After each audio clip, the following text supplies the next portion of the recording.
It's the fact that if Jesus put up with their doubts, their fears, their squabbling, and their mistakes, because he loved them, it means he'll do the same for you.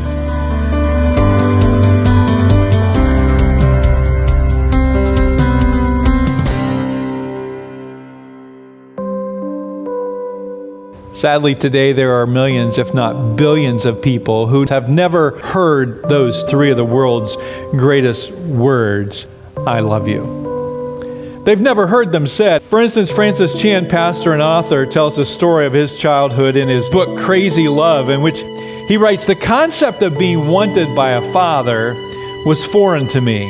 My relationship with him negatively affected my view of God for many years." Francis is not alone when it comes to misunderstanding, believing, or accepting God's absolute and unlimited love for him. But that's not God's plan. God's plan is for us to hear him whisper in our ears, I love you. But now, how do we know that? There are four things that Jesus demonstrates for us about his love for us, in which he whispers into our ears, I love you. The first thing is this: Jesus' love is absolute. It's utterly complete and it's without reservation. It is what the text says, to the end. So the first lesson we learn is that Jesus' love, agape love, selfless love, is perfect. It never ends. It's absolute. It never falters. It never fails. But there's a second. Jesus' love is self-sacrificing.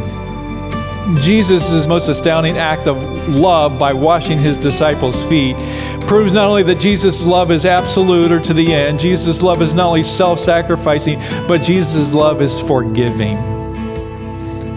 He is offering us forgiveness that comes when a person puts their faith in the finished work of Christ on the cross for their sin. That's when their sins are forgiven and we're totally clean.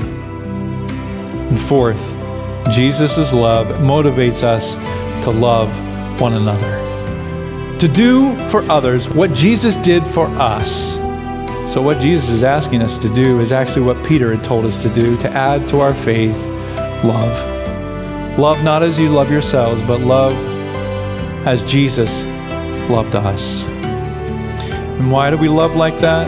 Well, first of all, because God commands us to, because Peter exhorts us to, verse 35, by this, by what? By you loving others as I have loved you, will all people know that you are my disciples. How do we practice it? First of all, by remembering, by hearing Jesus whisper in your ear today, I love you. And remembering it, that you are loved. And second, reorganize your priorities. And number three, reimagine your relationships. Maybe there's someone who's behaving the way they are today because they've never heard those words, I love you. And maybe what Jesus wants you to do is be the first person to say it in their ears. Whisper it in their ears. Not only do I love you, but Jesus loves you.